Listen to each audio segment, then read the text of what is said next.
ਅੱਜ 40 ਮੁਕਤਿਆਂ ਦਾ ਪਵਿੱਤਰ ਸ਼ਹੀਦੀ ਦਿਹਾੜਾ ਮਨਾਇਆ ਜਾਂਦਾ ਪੰਥ ਅੰਦਰ। ਤੋਂ ਪਹਿਲਾਂ ਮੈਂ ਕਿੰਤੂ ਵਾਲਿਆਂ ਨੂੰ ਬੇਨਤੀ ਕਰ ਦੇਵਾਂ, ਫਿਰ ਅੱਗੇ ਇਤਿਹਾਸ ਥੋੜਾ ਕਹਿ ਕੇ ਜੋ ਮਹਾਰਾਜ ਦੇ ਸ਼ਬਦ ਦੀ ਕਥਾ ਉਹ ਆਪਾਂ ਆਰੰਭ ਕਰਾਂਗੇ।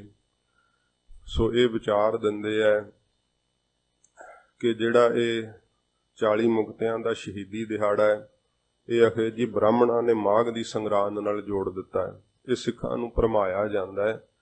ਕਹਿੰਦੇ ਹੈ ਕਿ ਇਹ ਤਾਂ ਜੰਗ ਸਰਦੀਆਂ 'ਚ ਤਾਂ ਹੋਈ ਨਹੀਂ ਸੀ। ਠੀਕ ਬਾਤ ਹੈ ਸਾਧ ਸੰਗਤ ਜੀ, ਇਹ ਜੰਗ ਸਰਦੀਆਂ 'ਚ ਨਹੀਂ ਸੀ ਹੋਈ। ਆਪਣਾ ਇਤਿਹਾਸ ਸਿੱਖ ਨੂੰ ਜ਼ਰੂਰ ਪੜ੍ਹਨਾ ਚਾਹੀਦਾ ਹੈ। ਜੇਠ ਤੇ ਹਾੜ ਦੇ ਮਹੀਨੇ ਦੀ ਸਖਤ ਗਰਮੀ ਸੀ ਕਿ ਜਦੋਂ ਇਹ ਯੁੱਧ ਹੋਇਆ ਸੀਗਾ ਮੁਕਤਸਰ ਸਾਹਿਬ ਦਾ। ਸਤਿਗੁਰੂ ਜੀ ਨੇ ਉਹ ਢਾਬ ਦੇ ਉੱਤੇ ਕਬਜ਼ਾ ਕਰਨਾ ਤੇ ਵਜੀਦੇ ਦੀ ਫੌਜ ਤੇ ਘੋੜਿਆਂ ਨੇ ਪਾਣੀ ਦੀ ਪਿਆਸ ਨਾਲ ਤੜਫਣਾ। ਇਹ ਸੱਚੇ ਪਾਤਸ਼ਾਹ ਜੀ ਮਹਾਰਾਜ ਜਦੋਂ ਯੁੱਧ ਫਤਿਹ ਕੀਤਾ ਉਦੋਂ ਸਾਧ ਸੰਗਤ ਜੀ ਇਹ ਜੇਠ ਦੀ ਗਰਮੀ ਦਾ ਹੀ ਮਹੀਨਾ ਸੀਗਾ। ਪਰ ਇਹ ਮਾਘ ਦੀ ਸੰਗਰਾਂਦ ਨੂੰ ਕਿਉਂ ਮਨਾਇਆ ਜਾਂਦਾ ਹੈ? ਜਿਹੜੇ ਪੰਥ ਵਿੱਚ ਦੁਬਿਧਾ ਪਾਉਣੀ ਚਾਹੁੰਦੇ ਆ ਉਹ ਕਹਿੰਦੇ ਜੀ ਪੰਡਤਾਂ ਨੇ ਅਖੇ ਜੀ ਮਾਘ ਦੀ ਸੰਗਰਾਂਦ ਨੂੰ ਜੋੜ ਦਿੱਤਾ ਕਿਉਂਕਿ ਇਸ ਦਿਨ ਉਹ ਇਸ਼ਨਾਨ ਦਾ ਪੁਰਬ ਸਮਝਦੇ ਆ ਤੇ ਨਾਲ ਮਾਘੀ ਦਾ ਜਿਹੜਾ ਹੈ ਉਹ ਕਰਕੇ ਦਿਹਾੜਾ ਬਣਾ ਕੇ ਤੇ 40 ਮੁਕਤਿਆਂ ਦੀ ਯਾਦ ਜਿਹੜੀ ਆ ਉਹ ਮਾਘ ਦੀ ਸੰਗਰਾਂਦ ਨੂੰ ਜੋੜ ਦਿੱਤੀ ਹੈ। ਐਸਾ ਨਹੀਂ ਹੈ ਸਾਧ ਸੰਗਤ ਜੀ, ਕਿਸੇ ਬ੍ਰਾਹਮਣ ਨੇ ਕਿਸੇ ਪੰਡਤ ਨੇ ਨਹੀਂ ਜੋੜੀ। ਇਹ ਪੰਥ ਵਿੱਚ ਗੁਰਮਤਾ ਹੋਇਆ ਸੀਗਾ। ਇਹ ਦਿਹਾੜਾ ਪੰਥ ਪਹਿਲਾਂ ਮੁਕਤਸਰ ਸਾਹਿਬ ਹੀ ਮਨਾਇਆ ਕਰਦਾ ਸੀ ਜੇਠ ਦੇ ਮਹੀਨੇ 'ਚ। ਇਸ 40 ਮੁਕਤਿਆਂ ਦੀ ਜਿਹੜੀ ਯਾਦ ਸੀ ਨਾ ਇਹ ਜੇਠ ਦੇ ਮਹੀਨੇ 'ਚ ਹੀ ਮਨਾਈ ਜਾਂਦੀ ਸੀ। ਪਰ ਕੀ ਸੀ ਕਿ ਉਹ ਜੰਗਲ ਦੇਸ਼ ਵਿੱਚ ਉਦੋਂ ਪਾਣੀ ਦੀ ਬੜੀ ਕਿੱਲਤ ਹੁੰਦੀ ਸੀ। ਜਦੋਂ ਦਲ ਪੰਥ ਇਕੱਠੇ ਹੁੰਦੇ ਸੀ ਘੋੜਿਆਂ ਵਾਸਤੇ ਪਾਣੀ ਘਾਹ ਆਦਿਕ ਜਿਹੜਾ ਸੀ ਉਹ ਪੂਰਾ ਨਹੀਂ ਸੀ ਮਿਲਦਾ। ਲੰਗਰ ਆਦਿਕ ਵੀ ਬਹੁਤ ਖਰਾਬ ਹੋ ਜਾਂਦਾ, ਸੰਗਤ ਬਹੁਤ ਆਵਾਜ਼ਾਰ ਹੁੰਦੀ। ਫਿਰ ਪੰਥ ਦੇ ਸਰਮੌਰ ਜਿਹੜੇ ਜਥੇਦਾਰ ਸੀਗੇ ਉਹਨਾਂ ਨੇ ਇਕੱਠਿਆਂ ਹੋ ਕਰਕੇ ਗੁਰਮਤਾ ਕੀਤਾ ਤੇ ਇਹ ਮਤਾ ਪਾਸ ਹੋਇਆ ਕਿ ਇਹ ਜਿਹੜਾ 40 ਮੁਕਤਿਆਂ ਦਾ ਸ਼ਹੀਦੀ ਜੋੜ ਮੇਲਾ ਹੈ ਇਹ ਮਾਘ ਦੀ ਸੰਗਰਾਂਦ ਨੂੰ ਮਨਾਇਆ ਜਾਇਆ ਕਰੇਗਾ। ਪੰਥ ਵਿੱਚ ਗੁਰਮਤਾ ਹੋ ਕਰਕੇ ਫਿਰ ਸਾਧ ਸੰਗਤ ਜੀ ਇਹ ਜੋੜ ਮੇਲਾ ਜਿਹੜਾ ਸੀ ਮਾਘ ਦੀ ਸੰਗਰਾਂਦ ਨੂੰ ਮਨਾਇਆ ਜਾਣ ਲੱਗਾ ਕਿਉਂਕਿ ਗਰਮੀ ਵਿੱਚ ਜਿੰਨੀ ਢਾਹ ਲੱਗਦੀ ਹੈ ਪਿਆਸ ਲੱਗਦੀ ਓਨੀ ਸਰਦੀਆਂ ਵਿੱਚ ਜੀਵ ਨੂੰ ਪਾਣੀ ਦੀ ਪਿਆਸ ਨਹੀਂ ਲੱਗਦੀ। ਇਸ ਕਰਕੇ ਸਰਦੀਆਂ ਵਿੱਚ ਭੋਜਨ ਆਦਿਕ ਵੀ ਓਨੀ ਜਲਦੀ ਖਰਾਬ ਨਹੀਂ ਹੁੰਦਾ ਤੇ ਇਹ ਜੋੜ ਮੇਲਾ ਤਾਂ ਕਰਕੇ ਪੰਥ ਨੇ ਸਰਦੀਆਂ ਵਿੱਚ ਰੱਖ ਲਿਆ ਤੇ ਉਦੋਂ ਤੋਂ ਮਨਾਇਆ ਜਾਂਦਾ ਰਿਹਾ। ਉਹਨਾਂ ਦੀ ਹੋਰ ਵੀ ਤਰਕ ਹੈ, ਕਹਿੰਦੇ ਹੁਣ ਤਾਂ ਪਾਣੀ ਦਾ ਬੜਾ ਪ੍ਰਬੰਧ ਹੈ, ਹੁਣ ਠੀਕ ਕਰ ਲਓ। ਤੇ ਭਾਈ ਕੋਈ ਇਕੱਲਾ ਦੁਕੱਲਾ ਨਹੀਂ ਕਰ ਸਕਦਾ। ਪੰਥ ਨੂੰ ਸੱਚੇ ਪਾਤਸ਼ਾਹ ਜੀ ਮਹਾਰਾਜ ਤਾਕਤ ਦਿੱਤੀ ਹੈ। ਪੰਥ ਨੂੰ ਮਹਾਰਾਜ ਸੱਚੇ ਪਾਤਸ਼ਾਹ ਜੀ ਨੇ ਇਹ ਗਰੀਬ ਨਵਾਜ ਨੇ ਆਪ ਦੇ ਸੁਦਰਸ਼ ਕਰਕੇ ਸ਼ਕਤੀ ਦਿੱਤੀ ਹੈ।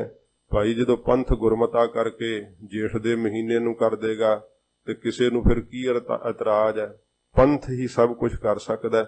ਪੰਥ ਦੇ ਸਿਰਮੌਰ ਤਖਤਾਂ ਦੇ ਜਥੇਦਾਰ ਕਰ ਸਕਦੇ ਆ, ਕੋਈ ਇਕੱਲਾ ਦੁਕੱਲਾ ਬਣਾਇਆ ਹੋਇਆ ਗੁਰਮਤਿਆਂ ਨੂੰ ਨਹੀਂ ਬਦਲ ਸਕਦਾ।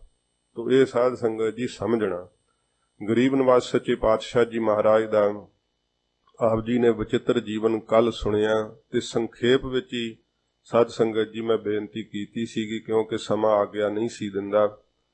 ਮੁਕਤਸਰ ਸਾਹਿਬ ਜੀ ਦਾ ਇਹ ਪਵਿੱਤਰ ਜਿਹੜਾ ਸਾਧ ਸੰਗਤ ਜੀ ਜਿਹੜਾ ਅਸਥਾਨ ਹੈ ਉਹ ਕਿਵੇਂ ਕਾਇਮ ਹੋਇਆ, ਉੱਥੇ ਕੀ ਕੌਤਕ ਹੋਏ।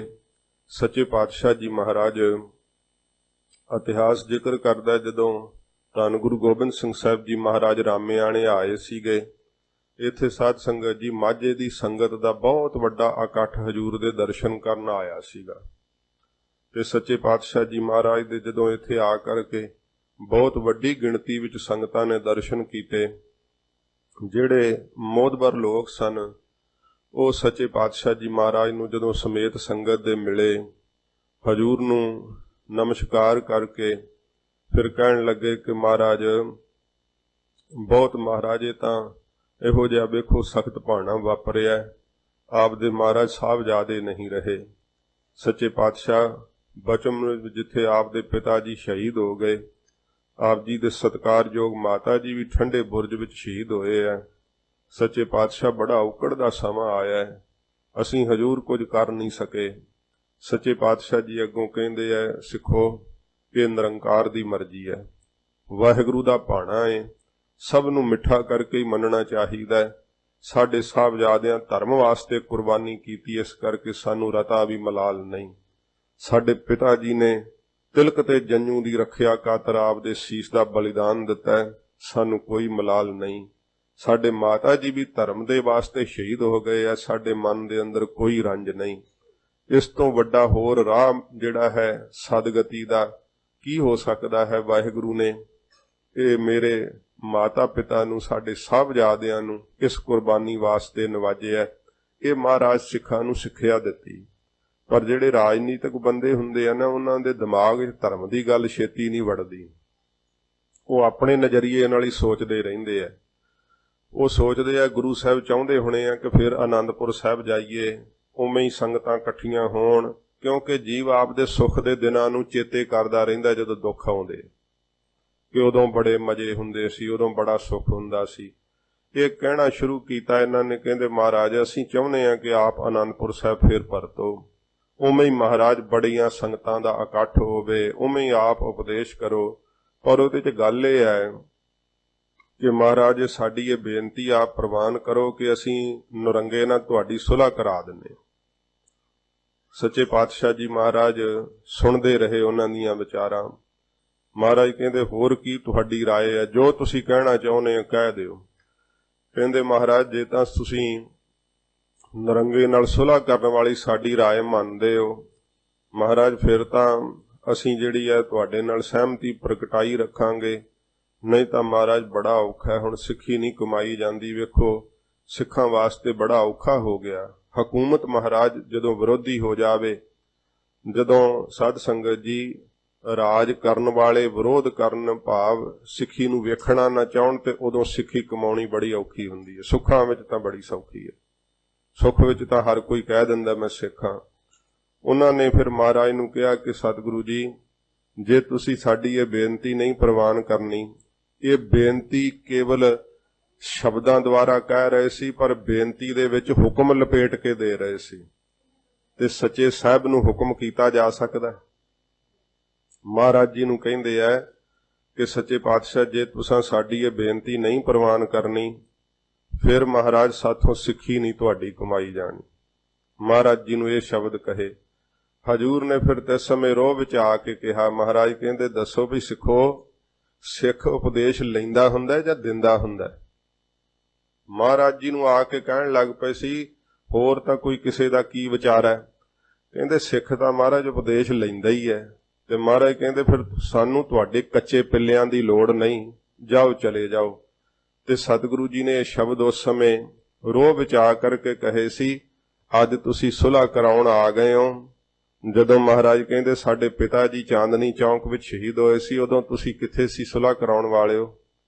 ਜਦੋਂ ਸਾਡੇ ਸਾਹਿਬਜ਼ਾਦੇ ਨੀਹਾਂ ਵਿੱਚ ਖਲੋਤੇ ਸੀ, ਉਦੋਂ ਤੁਸੀਂ ਸੁਲ੍ਹਾ ਕਰਾਉਣ ਵਾਲਿਓ ਕਿੱਥੇ ਚਲੇ ਗਏ ਸੀ? ਮਹਾਰਾਜ ਕਹਿੰਦੇ ਸਾਨੂੰ ਨਹੀਂ ਲੋੜ ਤੁਹਾਡੀ, ਜਿਨ੍ਹਾਂ ਨੂੰ ਸਾਡੀ ਸਿੱਖੀ ਨਹੀਂ ਮਨਜ਼ੂਰ ਉਹ ਲਿਖ ਕੇ ਦੇ ਦਿਓ। ਇਹਨਾਂ ਫਿਰ ਸਾਧ ਸੰਗਤ ਜੀ ਜਿਹੜੇ ਰਾਜਨੀਤਿਕ ਲੋਕ ਸਨ, ਉੱਥੇ ਬਦਾਵਾ ਸਰ ਗੁਰਦੁਆਰਾ ਸਾਹਿਬ ਬਣਿਆ ਹੋਇਆ। ਕਈ ਜੋ ਇਤਿਹਾਸਕਾਰਾਂ ਨੇ ਜ਼ਿਕਰ ਕੀਤਾ ਨਾ ਸ਼੍ਰੀ ਆਨੰਦਪੁਰ ਸਾਹਿਬ ਦੇ ਅੰਦਰ ਦਿੱਤੇ ਹੋਏ ਬਦਾਵੇ ਦਾ, ਉਹ ਵੀ ਸਾਧ ਸੰਗਤ ਜੀ ਜ਼ਿਕਰ ਤਾਂ ਇਤਿਹਾਸ ਵਿੱਚ ਆਉਂਦਾ ਹੀ ਹੈ, ਪਰ ਇਹ ਜਿਹੜਾ ਬਦਾਵਾ ਪਾੜਿਆ ਨਾ, ਇਹ ਉੱਥੇ ਰਾਮੇਆਣੇ ਦਿੱਤਾ ਗਿਆ ਸੀਗਾ। ਤੇ ਜਿਹੜਾ ਉਹ ਜ਼ਿਕਰ ਆਉਂਦਾ ਇਤਿਹਾਸਕਾਰਾਂ ਇਹ ਵੀ ਆਪਣੀ ਰਾਏ ਦਿੱਤੀ ਹੈ ਕਿ ਹੋ ਸਕਦਾ ਕਿਉਂਕਿ ਉੱਥੋਂ ਤਾਂ ਸਾਧ ਸੰਗਤ ਜੀ ਦੁਨੀ ਚੰਦ ਵੀ ਭੱਜਿਆ ਸੀਗਾ, ਰੱਸਾ ਲਮਕਾ ਕੇ ਲੱਤ ਤੜਾ ਬੈਠਾ ਸੀ ਤੇ ਬੇਮੁਖ ਹੋ ਕੇ ਮਰਿਆ ਸੀ, ਤੇ ਹੋ ਸਕਦਾ ਉਹਨਾਂ ਵੀ ਉੱਥੇ ਬਦਾਵਾ ਹਜੂਰ ਨੂੰ ਦਿੱਤਾ ਹੋਵੇ, ਕਿਉਂਕਿ ਸੂਈ ਦੇ ਨੱਕੇ ਥਾਣੀ ਨੰਗਾਤਾ ਸੀ ਸੱਚੇ ਪਾਤਸ਼ਾਹ ਨੇ। ਸਾਧ ਸੰਗਤ ਜੀ ਉੱਥੇ ਉਹ ਹੀ ਨਿਭ ਸਕਦਾ। ਮਹਾਰਾਜ ਜੀ ਦੀ ਬਾਣੀ ਵਿੱਚ ਕਬੀਰ ਸਾਹਿਬ ਦਾ ਉਪਦੇਸ਼ ਆਇਆ ਹੀ ਹੈ ਕਿ ਰਾਮ ਕਸੌਟੀ ਸੋਸ ਹੈ ਜੋ ਮਰ ਜੀਵਾ ਹੋਏ। ਕਬੀਰ ਕਸੌਟੀ ਰਾਮ ਕੀ ਝੂਠਾ ਟਿਕੈ ਨਾ ਕੋਏ। ਜਿਹੜਾ ਕੋਈ ਝੂਠਾ ਆਦਮੀ ਹੈ ਉਹ ਫਿਰ ਬਾਜਾਂ ਵਾਲੇ ਸਤਿਗੁਰੂ ਦੀ ਕਸੌਟੀ ਤੇ ਕਿੱਥੇ ਸਾਧ ਸੰਗਤ ਜੀ ਖਰਾ ਉਤਰ ਸਕਦਾ ਸੀ। ਇਉਂ ਉੱਥੇ ਵੀ ਉਹ ਬਦਾਵੇ ਦਾ ਜ਼ਿਕਰ ਤਾਂ ਆਉਂਦਾ ਹੀ ਹੈ, ਪਰ ਇਹ ਜਿਹੜਾ ਬਦਾਵਾ ਸਾਧ ਸੰਗਤ ਜੀ ਪਾੜਿਆ ਹਜੂਰ ਨੇ, ਇਹ ਇੱਥੇ ਰਾਮੇਆਣੇ ਸਾਹਿਬ ਜ਼ਿਕਰ ਹੈ। ਤੇ ਸੱਚੇ ਪਾਤਸ਼ਾਹ ਜੀ ਨੂੰ ਇਹਨਾਂ ਫਿਰ ਬਦਾਵਾ ਲਿਖ ਦਿੱਤਾ। कि महाराज सच्चे पातशाह गरीब नवाज नूं साध संगत जी जिन्हां ने आप दा सरबंसी सारा वार दिता होवे, ऐसी जबान ते ऐसे हथ जिन्हां नाल उन्हां लिख के दिता कि अज तो तुसीं साडे गुरु नहीं ते असीं तुहाडे सिख नहीं, सड़ जानी चाहिदी इहो जी जबान ते टुट जाने चाहिए इहो जे हथ जिहड़े पूरे सतगुरु नूं इह शब्द लिख के दे आए। जदों संगत विच इह गल पता लगी ते संगत विच साध संगत जी फिर घुसर-मुसर होण लगी। जिहड़े कोई सच्चे दिल वाले इंसान सी वो कहंदे भाई ये तां गलत गल है, जिन्हां सतगुरु जी ने आपदा रोम रोम भी पंथ वास्ते वारिया होवे, ऐसे सतगुरु जी नूं जे बदावा देता ते साडा परलोक विच भला कौन करूगा। जदों इउं संगत विच पता लगा ते साध संगत जी ਝਬਾਲ ਦੇ ਰਹਿਣ वाले इस्तरी जाति दे माण माता भाग कौर जी, इन्हां ने ते समय ललकारा मारिया कि खालसा जी गुरु तो बेमुख होके नहीं मरना, आओ सतगुरु दे सन्मुख होइए। ते 40 ਸਿੰਘ नितरे सी। फिर माता भाग कौर जी दी साध संगत जी अगवाही थले, जिन्हां दे जथेदार सन भाई महा सिंह जी। जदों माता भाग कौर जी दी ललकार सुन करके माता जी दा बुंगा थले संगतां दर्शन करदियां। बाजां वाले सतगुरु जी दे पावन स्थान ते उन्हां ने बहुत लम्मा समा जिंदगी दा लंघाया है। जदों कि बहुत सारे सिंह भी पंजाब देश नूं परत गए सी, पर माता जी ने इस स्थान ते बहुत हठ तप कीता। जिन्हां समयां ते साध संगत जी जल दी किल्लत हुंदी सी, अज वर्गे सुख आराम नहीं सीगे, लंगर भी बनाउणे ते लंगर भी मस्ताने हो जाने। उन्हां समयां विच माता जी ने तख्त साहिब जी दे रहै करके सतगुरु दे पावन स्थान ते बंदगी कीती है। बाला राव ते रुस्तम राव दे बेनती करन तो जदों ਸਿੰਘਾਂ ने कहा कि आप किरपा करके इन्हां दी बेनती प्रवान करो, ते ਸਿੰਘ नहीं सी भावें इथों कोई छड्ड के जाना चाहुंदे, फिर उन्हां दी बेनती मन के ते आप दा अंतिम समा जान के माता जी ने जनवाड़े विखे साध संगत जी आप दा 5 भूतक शरीर ते आ गया सी ते जिंदगी दा निजम नहीं कदे तोड़िया। वड्डे अमृत वेले उठ के ध्यान च जुड़ना, वाहिगुरू मंत्र दा जाप करना। जे जनवाड़े तो आप सीधा खलो के तको ते मीलक दी विथ उत्ते नानक झीरा साहिब दा दर्शन हुंदा है। माता जी अमृत वेले तुर के गुरु साहिब दे पावन स्थान ते जाके इशनान सोधिया करदे, उत्थे बैठ के बंदगी करिया करदे। माता साहिब जी दा पवित्र जीवन साध संगत जी जदों इउं ललकारा मारिया माता भाग कौर जी ने ते 40 ਸਿੰਘ जदों भाई महा सिंह जी दी अगवाही थले नितरे माता जी दी अगवाई दे नाल उन्हां दे इह जिहड़े सी वीर रसी बोल कहण करके ते जदों इह वापस परते है, इन्हां नूं पता लग्गिआ कि वजीद खान दी जिहड़ी फौज है वह गुरु साहिब दे उत्ते चढ़दी आ रही है। ते फिर इन्हां ਸਿੰਘਾਂ ने मन दे अंदर विचार लिया कि हुण गुरु साहिब तक जा करके जिहड़ा पहुंच के माफी मंगनी है वह तां समा लग जाएगा, इदों वधिया होर की मौका है हुण वजीद खान दी फौज नूं रोक के इत्थे शहीदियां प्राप्त करो ते सतगुरु गरीब नवाज अंतरजामी आपे जाणदे महाराज सानू सन्मुख कर लैणगे। ये विचार करके साध संगत जी गुरुद्वारा तंबू साहिब बनिया होया है। ਸਿੰਘਾਂ ने आप दे चादरे ते साध संगत जी वड्डे वड्डे कछहरे आदक जिहड़े सी मलियां दे उत्ते पाते। जदों पाते दूरों वजीद खान दी फौज नूं जदों वेखिया कि एडे ज्यादे वो चादरे पए होए है तो सोचदे है कि तंबू लगे होए आ, इत्थे गुरु साहिब दी फौज उतरी हुई है। सतगुरु जी नूं भी खबरां मिलियां, महाराज उत्थों तुरे। जदों दा वाकिया आउंदा है, सतगुरु पातशाह जी महाराज पड़ाਅ दर पड़ाਅ जदों जा रहे सी, पता लग्या महाराज वजीद खान दी बड़ी वड्डी फौज आप ते चढ़ाई करके आ गई है। ते जिहड़े साध संगत जी भाई दयाल सिंह जी सीगे, उन्हां ने महाराज नूं जदों खबर दित्ती ते गुरु साहिब महाराज सगों आप दा घोड़ा तेज करन दी थां ते होर हौली कर लिया। ते उह ਸਿੰਘਾਂ ने फिर कहा महाराज फौज पिछे चढ़ आई है, छेती कोई टिकाणा लभीए। महाराज अपना घोड़ा जदों फिर हौली हौली तोरदे है, पौईए चाल च नहीं पाया ते भाई जिहड़े सीगे इस प्रकार दयाल सिंह जी इन्हां ने महाराज जी दे घोड़े नूं छांटा मारता कि घोड़ा तेज तुरे। सतगुरु जी जिस घोड़े नूं इशारा करन ते हवा दे वेग नूं पिछे सिट देण वाला एडा बली घोड़ा जदों छांटा वजिया ते घोड़ा तेज हो गया। महाराज ने फिर हौली हौली थम्मिया घोड़ा ते सतगुरु पातशाह जी महाराज सुभाया कि अपने मुख तो बचन कहा ਭਾਈ ਜਿन्ने साडे घोड़े नूं छांटा मारिया उहनूं नरकां च पावांगे। जदों ये बचन महाराज सच्चे पातशाह कहे डर गया भाई दयाल सिंह तां ते सारे सिंह हौली हौली सतगुरु जी दे मौज अनुसार ही चलते हुए फिर महाराज इत्थे टिब्बी साहब जिथे साध संगत जी गुरुद्वारा साहब है इत्थे महाराज ने ढाब ते जिहड़ी खदराणे दी ढाब इत्थे आके हजूर ने जिहड़ा सी ना वो पानी दे उत्ते आप दा कब्जा जमा के उत्थे सतगुरु जी ने तैयारी करवाई। इधरों भाई महा सिंह जी माता भाग कौर जी की अगवाही थले 40 सिंह मैदाने जंग विच नितरे। इन्हां दे कुछ शस्त्र जिहड़े आ यादगार वजों बुंगे दे अंदर पए हुए ने, संगतां दर्शन करदियां। साध संगत जी उस समय वजीद खान नूं वो तंबूआं दे भुलेखे पता इउं लगा महसूस होया कि इत्थे गुरु साहिब दी फौज दा उतारा है। उसने उत्थे ही मोर्चाबंदी करके इधरों 40 ਸਿੰਘਾਂ ने बंदूकां विचों गोलियां छड्ड के वजीद खान दी फौज नूं रण तत्ते विच जिवें जीओ आया आखिया। दू बदू लड़ाई होण लगी।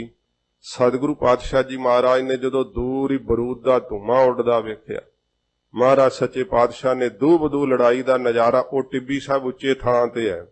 हुण तां बड़ियां इमारतां बन गईयां, आले दुआले बिल्डिंगां उसर गईयां, उत्थों टिब्बी साहब तो दूर तक साध संगत जी दिखाई दिंदा।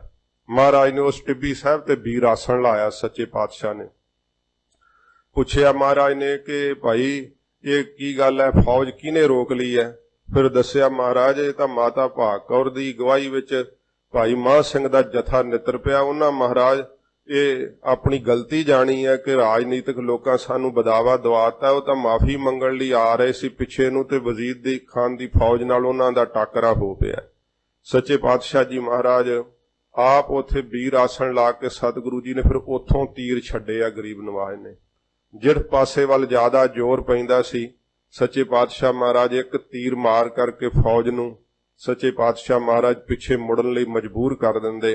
बहुत गह गच लड़ाई हुई। भाई महा सिंह ने अपने साथी सिंघां दे समेत बहुत वड्डा पुरुषार्थ कीता। एक एक सिंह कईयां तुरकां नूं मार करके मैदाने जंग दे अंदर वीर गति नूं प्राप्त होया ते माता भाग कौर जी भी वड्डे फट खा के इस मैदाने जंग दे अंदर मूर्छित होकर डिग गए। फिर साध संगत जी भाई महा सिंह जी भी बहुत वड्डे फट खा के इस जंग दे अंदर बेहोश हो गए। जदों वजीद खान दी फौज मूंह तोड़वा ਸਿੰਘਾਂ ने अगों जवाब दिता, सतगुरु दे तीरां दी ताब ना झल सकी ये फौज ते एक पानी दा ज्यादा। साध संगत जी इन्हां नूं जिहड़े घोड़ियां दे संग जिहड़े सी ओह सुकदे जा रहे सी, सिपाहियां दे तालू जिहड़े सी ओह जुड़दे जा रहे सी, लड़ना किवें सी? इस प्रकार इन्हां नूं मजबूरन फिर पिछे हटना पिया। मूंह दी खा के वजीद खान दी फौज पिछे नूं मुड़ी। जदों फौज हार खा करके पछाण नूं दौड़ी है, उदों सच्चे पातशाह जी महाराज उस थां तो काली नाल जदों महाराज घोड़े ते चढ़न लगे, हजूर दे घोड़े दी कहंदे रकाब टुट गई। वो रकाब दे संगतां दर्शन करदियां, उत्थे साध संगत जी वो रकाब पई हुई है। महाराज उमें छाल मार के घोड़े ते सवार होए। सच्चे पातशाह जदों रण तत्ते वाले थां ते सतगुरु जी आए ते घोड़े तो उतर के महाराज सच्चे पातशाह जी जिस शहीद सिंह दे शरीर नूं तकदे है, सतगुरु पातशाह जी महाराज आपदे मुख तो कहंदे मेरा 10 हजारी। 10 हजारी तो भाव हुंदा जिहड़ा 10 हजारी फौज दा जरनैल होवे। सच्चे पातशाह जी महाराज एक खिताब दिंदे जिवें राजे महाराजे आपदे वजीरां नूं साध संगत जी खिताब दिया करदे जरनैलां नूं। सतगुरु किसे नूं खुश हो के कहंदा मेरा 20 हजारी है, मेरा 30 हजारी है। इह सच्चे पातशाह महाराज उन्हां दे कीते होए पुरुषार्थ नूं सच्चे पातशाह महाराज आपदी रसना तो बख्शिशां दे रहे है। ते जदों महाराज वेखदे होए साध संगत जी भाई महा सिंह जो सहक रहे सीगे, ये जिक्र आउंदा है कि भाई महा सिंह जी फट तां ईडे वड्डे लगे सीगे, शरीर तां भावें त्याग ही दिता हुंदा, पर साध संगत जी जिहड़े सिंह शहीद हो गए सी ना, वो भाई महा सिंह नूं कहंदे सी भाई महा सिंह उन्ना चिर शरीर ना छड्डी जिन्ना चिर बदावा नहीं पड़वा लैंदा, क्योंकि गुरु साहब तो बेमुख होने करके असीं हुण होर किसे जिहड़ा सन्मुख तां हैगे नहीं, इस करके सचखंड दा बूहा दरवाजा खुला नहीं मिलदा। बेमुख होण करके सानू सचखंड दे अंदर नहीं जाण दिता जांदा। तूं सतगुरु जी दे सानू हुण सन्मुख कर दे। धर्म युद्ध विच शहीद होए, इस करके होर थां तां असीं जा नहीं हुण सकदे। सच्चे पातशाह जी महाराज दे सन्मुख करके ही सानू तूं आप दे प्राण त्यागी। ਭਾਈ ਮਹਾਂ ਸਿੰਘ ਜੀ ਸਹਿਕ ਰਹੇ ਸੀਗੇ। ਸੱਚੇ ਪਾਤਸ਼ਾਹ ਜੀ ਮਹਾਰਾਜ ਆਪ ਦੇ ਗੋਡੇ ਤੇ ਸਤਿਗੁਰੂ ਨੇ ਭਾਈ ਮਹਾਂ ਸਿੰਘ ਦਾ ਸੀਸ ਰੱਖਿਆ। ਸਾਧ ਸੰਗਤ ਜੀ, ਜਿਹਨੂੰ ਅੰਤਮ ਸਵਾਸ ਲੈਣ ਲੱਗਿਆਂ ਬਾਜਾਂ ਵਾਲੇ ਸਤਿਗੁਰੂ ਦਾ ਪਵਿੱਤਰ ਮੁਖਾਰਬਿੰਦ ਦਿਸਦਾ ਹੋਵੇ, ਸੱਚੇ ਪਾਤਸ਼ਾਹ ਜੀ ਮਹਾਰਾਜ ਦੇ ਪਿਆਰ ਭਰੇ ਨੇਤਰਾਂ ਦਾ ਦਰਸ਼ਨ ਹੁੰਦਾ ਹੋਵੇ, ਸੱਚੇ ਪਾਤਸ਼ਾਹ ਜੀ ਮਹਾਰਾਜ ਆਪ ਦੀ ਗੋਦ ਵਿੱਚ ਸੀਸ ਲੈ ਕੇ ਆਪ ਦੇ ਗਲ ਦੇ ਪੱਲੂ ਨਾਲ ਸੱਚੇ ਪਾਤਸ਼ਾਹ ਨੇ ਮੁਖ ਤੋਂ ਲਹੂ ਸਾਫ਼ ਕਰਦਿਆਂ ਹੋਇਆਂ ਗਰੀਬ ਨਵਾਜ ਕਹਿੰਦੇ, ਭਾਈ ਖਾਲਸਾ ਜੀ ਕੀ ਇੱਛਾ ਹੈ, ਦੱਸ ਤੈਨੂੰ ਚਾਹੀਦਾ ਕੀ ਹੈ। ਭਾਈ ਮਹਾਂ ਸਿੰਘ ਨੇ ਥਰਕਦੀ ਜ਼ਬਾਨ ਨਾਲ ਦੋਵੇਂ ਹੱਥ ਆਪਣੇ ਇਕੱਠੇ ਕਰਕੇ ਜੋੜਦਿਆਂ ਹੋਇਆਂ ਕਿਹਾ, ਮਹਾਰਾਜ ਕਿਰਪਾ ਕਰੋ, ਮਹਾਰਾਜ ਬਦਾਵਾ ਪਾੜ ਦਿਓ। ਫਿਰ ਸੱਚੇ ਪਾਤਸ਼ਾਹ ਨੇ ਕਿਹਾ ਸੀ, ਭਾਈ ਮਹਾਂ ਸਿੰਘ ਬਦਾਵਾ ਤਾਂ ਉਹਨਾਂ ਰਾਜਨੀਤਿਕ ਲੋਕਾਂ ਦਿੱਤਾ ਹੈ, ਤੂੰ ਆਪਣੇ ਵਾਸਤੇ ਕੁਝ ਮੰਗ ਲੈ। ਸੱਚੇ ਪਾਤਸ਼ਾਹ ਮਾਝੇ ਦੀ ਸਿੱਖੀ ਨੂੰ ਗੰਢ ਲਓ, ਸੱਚੇ ਪਾਤਸ਼ਾਹ ਕਿਰਪਾ ਕਰੋ, ਮਹਾਰਾਜ ਬਦਾਵਾ ਪਾੜ ਦਿਓ, ਮੈਨੂੰ ਹੋਰ ਕੁਝ ਨਹੀਂ ਚਾਹੀਦਾ। ਮਹਾਰਾਜ ਕਿਹਾ ਸੀ, ਤੈਨੂੰ ਚਿਰੰਜੀਵੀ ਕਰ ਦਿੰਨੇ ਆ, ਤੇਰੇ ਜ਼ਖਮ ਰਾਜੀ ਕਰ ਦਿੰਨੇ ਆ, ਹੋਰ ਸੁੱਖ ਜਿਹੜਾ ਮੰਗ, ਧਰਤੀ ਦਾ ਰਾਜ ਚਾਹੁੰਦਾ, ਸਵਰਗ ਦਾ ਰਾਜ ਚਾਹੁੰਦਾ, ਜੋ ਚਾਹੁੰਦਾ ਦੇ ਦਿੰਨੇ ਆ। ਭਾਈ ਮਹਾਂ ਸਿੰਘ ਕਿਹਾ, ਨਹੀਂ ਮਹਾਰਾਜ ਆਪ ਕਿਰਪਾ ਕਰਕੇ ਟੁੱਟੀ ਗੰਢ ਲਓ। ਮਹਾਰਾਜ ਸਾਡੇ ਪੁਰਖਿਆਂ ਦਾ ਮਹਾਰਾਜ ਕੀਤਾ ਹੋਇਆ ਪੁਰਸ਼ਾਰਥ, ਇਹਨਾਂ ਨਲਾਇਕ ਲੋਕਾਂ ਨੇ ਆਪ ਦੀ ਮਹਾਰਾਜ ਸਿੱਖੀ ਤੋਂ ਬੇਮੁਖ ਹੋ ਕਰਕੇ ਗਲਤੀ ਕੀਤੀ ਹੈ, ਕਿਰਪਾ ਕਰੋ ਮਹਾਰਾਜ ਸਾਡੀ ਧਰਤੀ ਨੂੰ ਬਖਸ਼ ਲਓ, ਨਹੀਂ ਤੇ ਵੇਖ ਲਓ ਮਾਝਾ ਬੇਮੁਖ ਹੋ ਜਾਣਾ ਸੀਗਾ। ਇਹ ਭਾਈ ਮਹਾਂ ਸਿੰਘ ਦੀ ਕੁਰਬਾਨੀ ਹੈ। ਭਾਈ ਮਹਾਂ ਸਿੰਘ ਦੇ ਸਾਧ ਸੰਗਤ ਜੀ ਵੇਖਦਿਆਂ ਹੋਇਆਂ ਸਤਿਗੁਰੂ ਜੀ ਨੇ ਆਪ ਦੇ ਕਮਰ ਕੱਸੇ ਚੋਂ ਬਦਾਵਾ ਕੱਢਿਆ। ਗਰੀਬ ਨਵਾਜ ਸੱਚੇ ਪਾਤਸ਼ਾਹ ਜੀ ਮਹਾਰਾਜ ਨੇ ਵੇਖਦਿਆਂ ਹੋਇਆਂ ਭਾਈ ਮਹਾਂ ਸਿੰਘ ਦੇ ਸਾਹਮਣੇ ਉਹ ਬਦਾਵਾ ਪਾੜਿਆ ਤੇ ਹਜੂਰ ਨੇ ਟੁੱਟੀ ਗੰਢ ਲਈ। ਸੱਚੇ ਪਾਤਸ਼ਾਹ ਕਹਿੰਦੇ, ਭਾਈ ਮਹਾਂ ਸਿੰਘ ਤੂੰ ਧੰਨ ਹੈ, ਆਪ ਦੇ ਵਾਸਤੇ ਨਹੀਂ ਮੰਗਿਆ, ਸਿੱਖਾਂ ਵਾਸਤੇ ਮੰਗਿਆ ਹੀ। ਸਤਿਗੁਰੂ ਪਾਤਸ਼ਾਹ ਜੀ ਮਹਾਰਾਜ ਟੂਟੀ ਗੰਢ ਨਹਾਰ ਗੋਪਾਲ। ਸੱਚੇ ਪਾਤਸ਼ਾਹ ਜੀ ਮਹਾਰਾਜ ਨੇ ਇਹ ਵੀ ਨਹੀਂ ਉਸ ਸਮੇਂ ਵਿਚਾਰਿਆ ਕਿ ਪਹਿਲੋਂ ਇਹ ਲਿਖ ਕੇ ਕਿਉਂ ਗਏ ਆ ਰਾਜਨੀਤਿਕ। ਸੱਚੇ ਪਾਤਸ਼ਾਹ ਜੀ ਮਹਾਰਾਜ ਏਡੇ ਦਿਆਲੂ, ਔਗਣ ਨਹੀਂ ਚਿਤਾਰੇ ਤੇ ਹਜੂਰ ਨੇ ਉਹ ਬਦਾਵਾ ਪਾੜ ਦਿੱਤਾ। ਜਦੋਂ ਬਦਾਵਾ ਪਾੜਿਆ ਸਤਿਗੁਰੂ ਜੀ ਦੀ ਗੋਦ ਵਿੱਚ ਹੀ ਭਾਈ ਮਹਾਂ ਸਿੰਘ ਨੇ ਆਖਰੀ ਸਾਹ ਲਿਆ ਤੇ ਸਾਧ ਸੰਗਤ ਜੀ ਉੱਥੇ ਆਪਣੇ ਸਰੀਰ ਨੂੰ ਜਦੋਂ ਤਿਆਗ ਦਿੱਤਾ, ਮੁਕਤਸਰ ਸਾਹਿਬ ਦੇ ਪਾਵਨ ਸਥਾਨ ਤੇ ਪਰਿਕਰਮਾ ਤੋਂ ਸਾਧ ਸੰਗਤ ਜੀ ਅੱਜ ਤੋਂ ਕੋਈ 20-25 ਸਾਲ ਪਹਿਲਾਂ ਮੈਂ ਦਰਸ਼ਨ ਕੀਤੇ ਹੋਏ ਆ। ਹੁਣ ਦਰਸ਼ਨ ਕੀਤਿਆਂ ਬਹੁਤ ਲੰਮਾ ਸਮਾਂ ਗੁਜ਼ਰ ਗਿਆ। ਪਰਿਕਰਮਾ ਵਿੱਚ ਪਿੱਛੇ ਨੂੰ ਕੰਧ ਦੇ ਨਾਲੋਂ ਦਰਵਾਜ਼ਾ ਜਾਂਦਾ ਸੀ ਜਿੱਥੇ ਸ਼ਹੀਦਾਂ ਦਾ ਸਥਾਨ ਬਣਿਆ ਹੋਇਆ ਹੈ।